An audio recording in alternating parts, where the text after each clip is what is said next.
Thank you for the introduction. Hi, everyone. Should I step back? Can you hear me? I'm Han. Today, I'm excited to tell you about a new framework enabling ephemeral ownership for IoT devices in shared spaces. This is a collaboration with my advisors, Yuvraj Agaval and Matt Fredrickson. Many of us have used vacation rental services such as Airbnb. Let's say, imagine for your next vacation, you book this beautiful beach house. As part of the house, the rental host already put in many smart devices, including these Nest smart cameras. These devices will definitely raise serious privacy concerns for the guest. You have to fully trust the host, hoping that they won't be doing something or they won't be secretly spying on you. Otherwise, what's most likely to happen is you just go ahead and unplug the device and forget about them. The downside of disabling these devices is that you will lose access to the data when you really need them. If something unfortunate happens, let's say a burglar breaks in, you would wish you could go back in time and re-enable these devices. What I'm going to present here is that with Teal, you can enjoy the benefit of using smart devices while retaining control of your privacy, even if you don't own any of these devices. Similar conflicts exist in many other scenarios as well, where you would expect or appreciate to have some kind of privacy in mind. For example, when you are working in your office or when you have a small group meeting in a conference room. With many and many more and more smart devices and sensors installed in the newer generation of smart buildings, it is very hard to tell who will have access to the data collected that may affect you. Adopting existing smart device management system directly into those new application scenarios may not be ideal because many systems are designed with the private homes in mind, and some of the assumptions are no longer hold for the general use cases. Specifically, we identified 3 new challenges rising from protecting users of shared spaces. First, building occupants change much more frequently compared to private homes. For example, users of a conference room may change on an hourly basis. So it is important for us to come up with a new mechanism to dynamically decide who is the device user without incurring too much management overhead. Additionally, how can we enable multiple users to share the same device? Secondly, users of shared spaces often do not have a strong trust relationship with device administrators, in this case like building managers or rental hosts. How can we assure users that they have full control of the device? Finally, existing smart devices often store data with the owner's personal cloud account. How can we enable flexible data sharing and access control without requiring a central trusted storage provider? In addition to address all these challenges, it will be nice if we can formally reason about our proposed solution and give a definitive answer that our new system is correct and works the way we intended to do. We present Teal, which stands for IoT Ephemeral Ownership. Teal gives control, so Teal enables stakeholders to control the devices that they are currently using. We consider stakeholders as anyone within the device proximity and who may be impacted by the presence of the device. Specifically, Teal splits the traditional holistic device owner roles into 2 parts, ephemeral owners and device admins. Stakeholders of the device can claim ownership and become ephemeral owners, while building managers and rental hosts can still return certain administrative privileges. We consider a strong network attacker who is capable of intercepting all network packets. We will come up with this attacker model in details at the later part of the talk.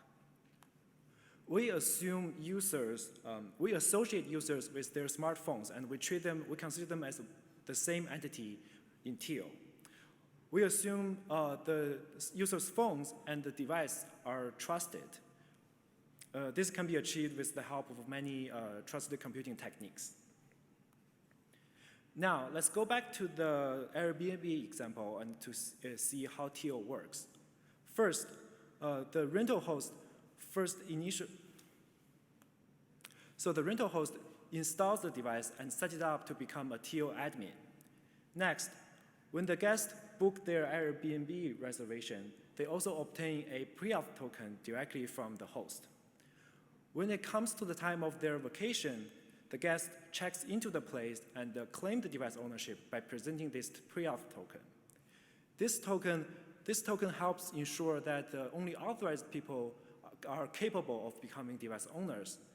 This way, the device can still function and capture strangers' activity in the case of a break-in or vandalism. In addition, the device can monitor the current status of all its owners and keep it updated with a BLE heartbeat message. This may not be necessary in the case of Airbnb, but in other use cases such as keeping track of, it will be helpful in other use cases like keeping track of the occupants of conference rooms where there's more frequent changes. During operation, the device captures privacy-sensitive data, and they want to leverage the cloud to store for long-term storage. To do so, we use encryption, and since the cloud is an untrusted entity, they can only store the encrypted version, and the device can share the session keys with the owner. So how does the owner get the assurance that they have exclusive control of the device?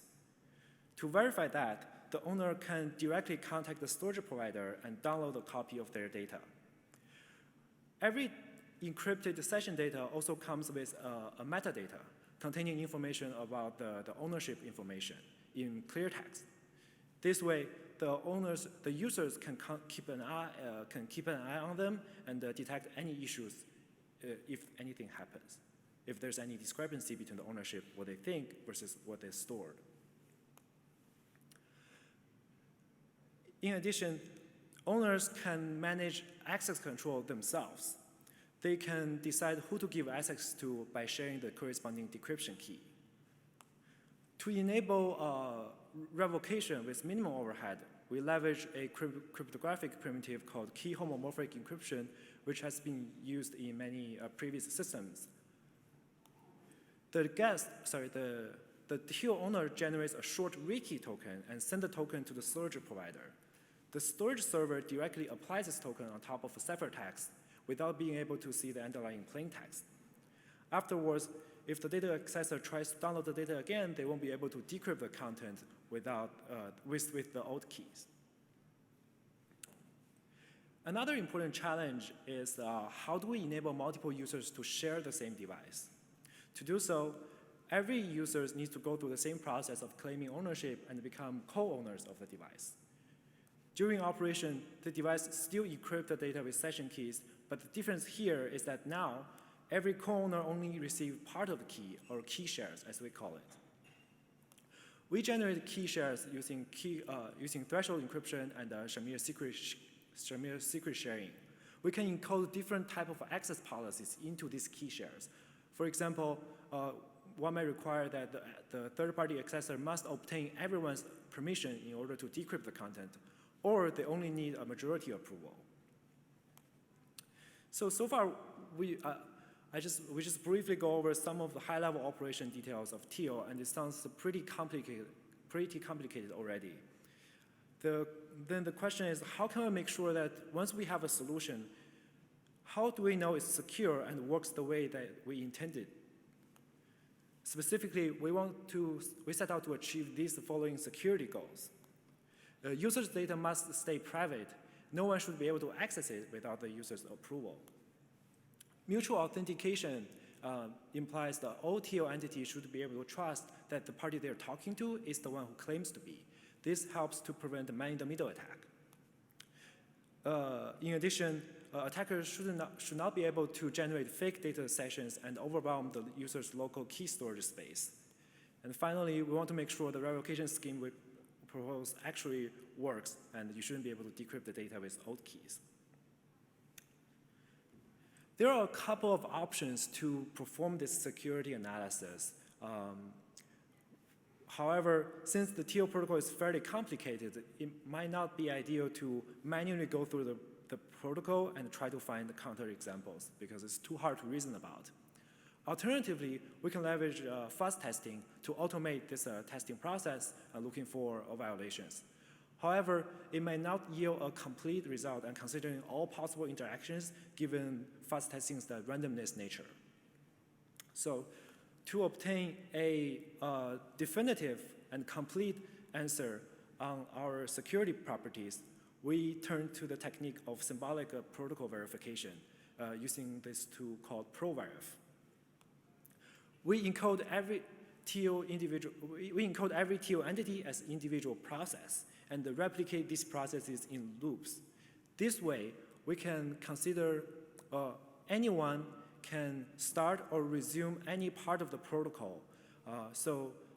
This helps us to consider all possible interactions across TO entities and the message flows.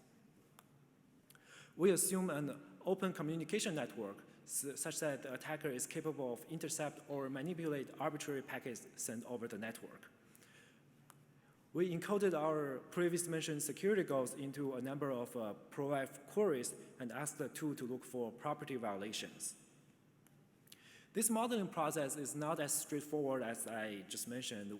We run into several limitations of the ProVerif modeling language. In response, we have to develop a custom template language and a parser to convert our model into the high-level, into the ProVerif code. The short answer is our verification process indeed works, and we uncover several bugs in our protocol design. For example, an earlier version of the protocol is vulnerable to replay attack. The attacker can capture the packet sent during a legitimate revocation session and later play it back to the storage provider. As a result, the data is corrupted with multiple rounds of re-encryption, and no one has the corresponding decryption key.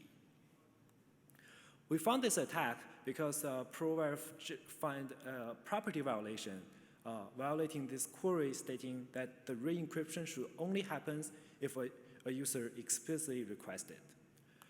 After multiple rounds of verification and modification to our protocol, our final design satisfies all of our stated security goals, and we're very confident that we didn't miss any major vulnerabilities.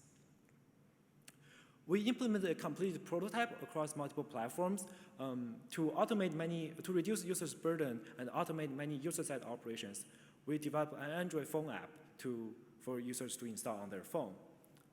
We integrated 3 real-world open-source applications on Raspberry Pis to represent TO-enabled devices. Overall, we only made small modifications to their code base thanks to TO's well-defined API.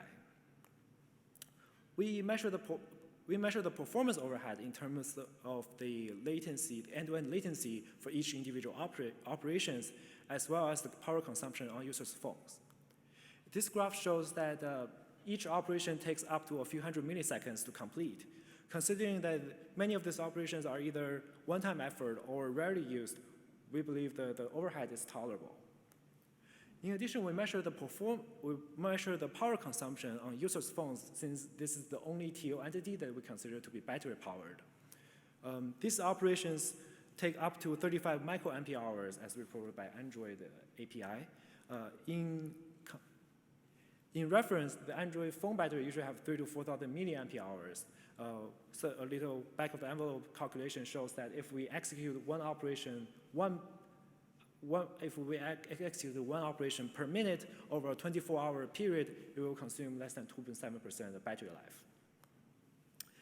One thing I skipped in the previous plot is the type of operation is to force the device to store data, because this latency is highly correlated with the underlying data size. This plot shows the different sizes of data and the latency it takes to store them. The blue line shows the time it takes for the device to upload the corresponding data block versus the orange line shows the total completion time. As you can see, a majority of the overhead, this operation is dominated by the time it takes to upload the data. And the TO's additional overhead in terms of encryption and communication are fairly limited. Data storage is also correlated to the underlying group sizes. It's like the number of current users in each session. As the group size increases, so does the communication overhead. And here we emulated different number of users on a Linux desktop connected to the same local network.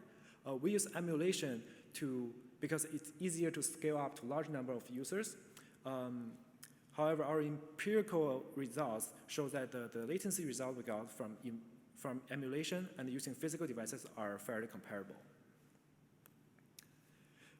To sum up, we look at the challenge in protecting stakeholders' privacy in shared spaces. In response, we proposed TEAL, a new device ownership model, and a new system design to enable TEAL in smart devices. We formally verified the security aspects of TEAL, and our evaluation results shows low performance impact. Our code is available, including the source code for the prototype, as well as the formal modeling code on the GitHub. And with that, I am happy to take questions.